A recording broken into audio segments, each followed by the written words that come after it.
बिस्मिल्लाहिर्रहमानिर्रहीम। आज की वीडियो का आगाज़ हम एक सिचुएशन को इमेजिन करके करते हैं।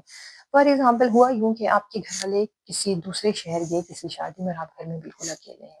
रात 3 बजे के करीब आपको दरवाज़े की आवाज़ आती है। अगर आपके ज़हन में पहली थॉट ये आती है कि ये कोई चोर है, तो फ़ौरन से क्या होगा कि आपका अमिगडाला हाई अलर्ट होके आपके अंदर फ़ाइट एंड फ्लाइट रिएक्शन को एक्टिवेट कर देगा। फ़ौरन से आपके अंदर फ़ियर और स्ट्रेस की सिचुएशन पैदा हो जाएगी। आपके पसीने छूटने लगेंगे, आपकी हार्ट बीट तेज़ हो जाएगी। अगर इस आवाज़ सुन के आपको पहली थॉट ये आती है कि शायद आपके घर वाले वापस आ गए हैं, तो एक खुशी, एक जॉयफुलनेस की कैफ़ियत आपके अंदर पैदा हो जाएगी। अगर आपको ये आवाज़ सुन के ये थॉट आती है कि ये हवा की वज़ह से दरवाज़ा खुला है और आप थोड़ा अपने आप लेज़ी फ़ील करें कि कौन उठे और जाए और दरवाज़ा बंद करे। सिचुएशन एक है, लेकिन उसके 3 डिफरेंट एस्पेक्ट्स थे जिससे आपने उसको परसीव किया। इसका मतलब ये है कि सिचुएशन कोई भी हो, the way you perceive that situation ये क्रिएट करती है आपके बिहेवियर को और आपके इमोशंस को। जी हाँ, आज हम जिस सीरीज़ का आगाज़ कर रहे हैं, वो है नेगेटिव थिंकिंग के ऊपर। अब ओवरथिंकिंग और नेगेटिव थिंकिंग में क्या डिफरेंस है, ये समझ लें कि ये एक ही सिक्के के 2 सिरे हैं। लेकिन ओवरथिंकिंग में क्या होता है कि आपको एक्सेसिव रिपिटेटिव थॉट्स आती हैं किसी सिचुएशन के बारे में। लेकिन नेगेटिव थिंकिंग में क्या होता है कि आप किसी भी सिचुएशन को, किसी भी इंसान को या किसी भी एक्सपीरियंस को आप बहुत क्रिटिकली और नेगेटिवली इंटरप्रेट करते हैं। नेगेटिव थिंकिंग में क्या होता है कि हमारा जो फ़ोकस है या ज़्यादातर हमारा फ़ोकस जो होता है, वो रहता है नेगेटिव आउटकम्स के ऊपर और हम किसी भी चीज़ को इंटरप्रेट करते हैं, किसी भी सिचुएशन को इंटरप्रेट करते हैं नेगेटिवली उसको इंटरप्रेट करते हैं, जबकि उसके एविडेंस में या तो वो इनकम्प्लीट होते हैं या बहुत वीक होते हैं या वो बिल्कुल न्यूट्रल होते हैं। लेकिन हमारा फ़ोकस किस पे होता है कि व्हाट इज़ लेकिंग और दूसरा हमारा फ़ोकस किस पे होता है कि हम इस बात पे फ़ोकस कर रहे होते हैं कि कुछ गलत ना हो जाए और हम क्या करते हैं कि जो हम पॉज़िटिव साइड है उसको इग्नोर करके हम जितनी भी नेगेटिव साइड्स होती हैं हम उसको फ़ोकस करना शुरू कर देते हैं। तो बेसिकली नेगेटिव थिंकिंग ये होती है। अब नेगेटिव थिंकिंग के रीज़न्स क्या हैं? नेगेटिव थिंकिंग का पहला रीज़न जो मैं आपको ओवरथिंकिंग में बताया था कि हमारा ब्रेन जो है, वो इसी तरह से ट्रेन्ड है, वो इवॉल्व इसी तरह से हुआ है कि वो डिटेक्ट करता है डेंजर को हमारे सराउंडिंग में से। क्योंकि उसका काम सिर्फ़ ये है कि वो हमें ज़िंदा रखे, वो सिर्फ़ हमारे सर्वाइवल के लिए काम करता है। अब होता क्या है कि जब वो डिटेक्ट करता है किसी भी नेगेटिव चीज़ को, हम किसी नेगेटिव इवेंट को हम नेगेटिवली जब परसीव करते हैं और उसको इंटरप्रेट करते हैं, तो हमारा अमिगडाला जो है वो फ़ौरन से एक्टिवेट हो जाता है। जब हम ये जो हमारा इस ब्रेन की जो ये कैपेसिटी, इसको हम बेसिकली हम कहते हैं कि ये इसको हम बायसेस, नेगेटिविटी बायसेस इसको इसके लिए हम टर्म यूज़ करते हैं। हम ज़्यादातर हमारी मेमोरी में हम उन चीज़ों को रिकॉल कर सकते हैं कि जो थ्रेटफुल हों या जो नेगेटिव हों। ज़्यादातर पॉज़िटिव चीज़ें जो है ना वो हमारी मेमोरी में ज़्यादा देर तक नहीं रहती, क्योंकि हमारा ब्रेन इस तरह से प्रोग्राम्ड है। ये तो हुआ कि जी हमारे इंश्योर करने के लिए हमारे सर्वाइवल को हमारा ब्रेन जो है वो हमें नेगेटिव थिंकिंग की तरफ भी लेके जाता है, क्योंकि वो ज़्यादा कंसर्न है इसलिए कि वो जो थ्रेट्स या फ़ियर है उनको डिटेक्ट कर सके, क्योंकि पॉज़िटिव इवेंट्स में या पॉज़िटिविटी में इतना उसको फ़ियर नहीं फ़ील होता, इसीलिए उसका ज़्यादा फ़ोकस जो है वो नेगेटिविटी की तरफ रहता है। एक तो उसका ये रीज़न आ गया। दूसरा रीज़न, जैसे लास्ट टाइम मैंने बात की थी चाइल्डहुड एक्सपीरियंसेस की, हमारी ओवरथिंकिंग में भी हमारे एक्सपीरियंसेस मैटर करते हैं और नेगेटिव थिंकिंग में भी।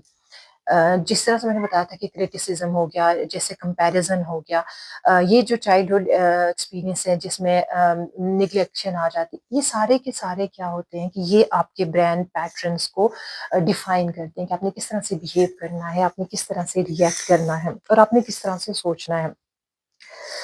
ये जितने एक्सपीरियंसेस मैंने आपको बताए, ये सारे हमारे कोर बिलीव्स को बनाते हैं और हमारी नेगेटिव थिंकिंग हमारे इन कोर बिलीव्स पे बन जाती है। और इंटरेस्टिंगली रिसर्चेस ये बताती हैं कि 7 साल की उम्र तक हमारे मेजॉरिटी ऑफ हमारे कोर बिलीव्स बन चुके होते हैं। और ये वो टाइम होता है जब आपका जो एनालिटिकल ब्रेन है वो इतना फंक्शनल भी नहीं होता। यहाँ पे हम अगर कोई हमसे गलती होगी तो हमें फ़ौरन कहा जाता है कि you are a failure, you can't do anything.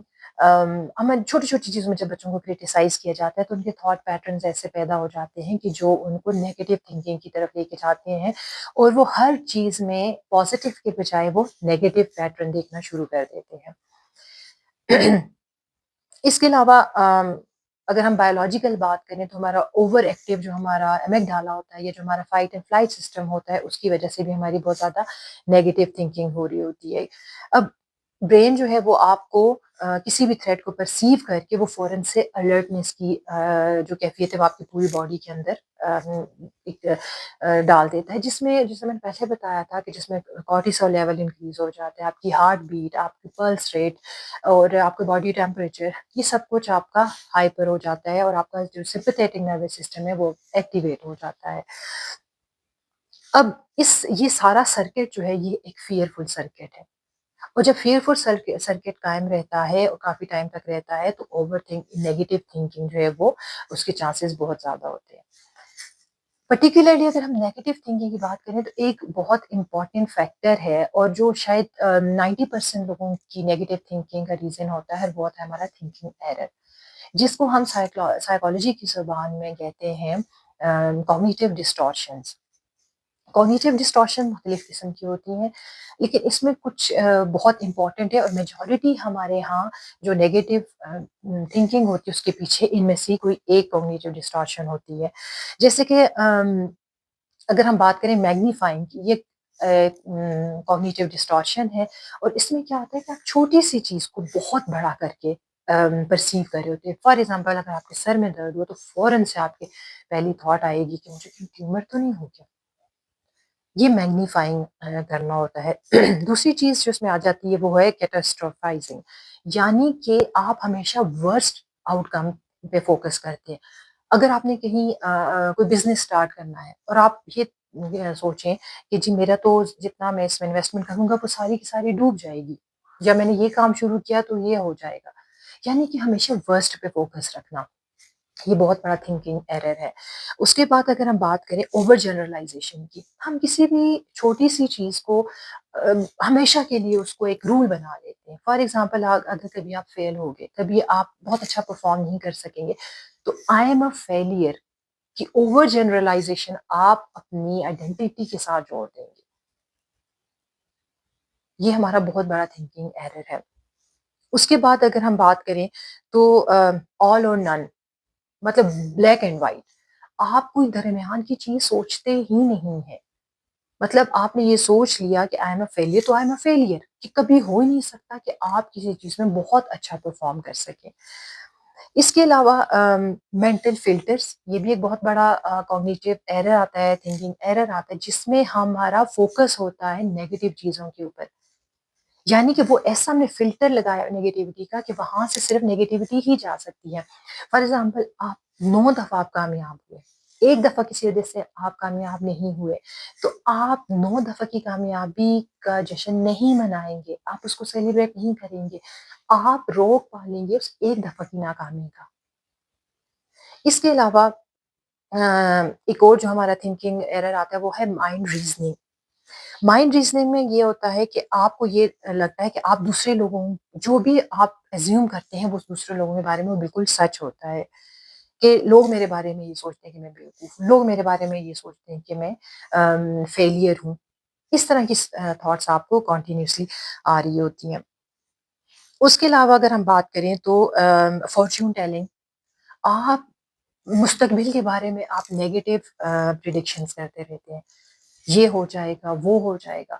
ये सारी की सारी हमारी वो कॉग्निटिव डिस्टॉर्शंस हैं जिसकी वजह से हम नेगेटिव थिंकिंग का शिकार होते हैं। और ये बताने का मकसद ये है कि जब आप रीज़न ढूँढने निकलें, तो जब तक आपको ये अवेयरनेस नहीं होगी कि आपकी नेगेटिव थिंकिंग का रीज़न क्या है, तब तक आप उसको मैनेज नहीं कर सकते हैं। आपको हमेशा मैं ये बात कहती हूँ कि awareness is the first step towards the management. तो पहले तो आपको ये आइडेंटिफ़ाई करना पड़ेगा कि आपके रीज़न ओवरथिंकिंग का आपका रीज़न क्या है। उसके अलावा जो आपके अनएक्सप्रेस्ड इमोशंस होते हैं, जो आपके चाइल्डहुड कॉन्फ्लिक्ट्स होते हैं, जब वो रिज़ॉल्व नहीं होते, वो आपके ब्रेन के अंदर स्टोर रहते हैं और गाहे-बगाहे ये होता है कि आपका ब्रेन उनको सरफेस पे लाता रहता है क्योंकि उसको ये लगता है कि ये अनरिज़ॉल्व्ड है और इनकी वजह से आपको कोई थ्रेट हो सकता है, कोई फ़ियर हो सकता है। इसलिए उस ब्लॉकेज को ख़त्म करने के लिए ना वो बार-बार उनको रिकॉल करता रहता है।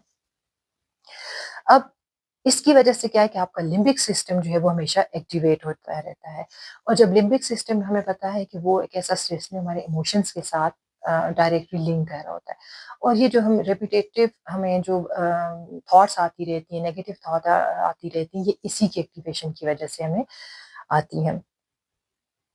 ये तो वो रीज़न्स थे कि जो नेगेटिव थिंकिंग कॉज़ करते हैं हम लोगों के अंदर और आपने ये देखना है और आपने ज़रूर बैठ के इसको आइडेंटिफ़ाई करना है कि इनमें से कौन-सा रीज़न है जिसकी वज़ह से आप ओवरथिंकिंग करते हैं।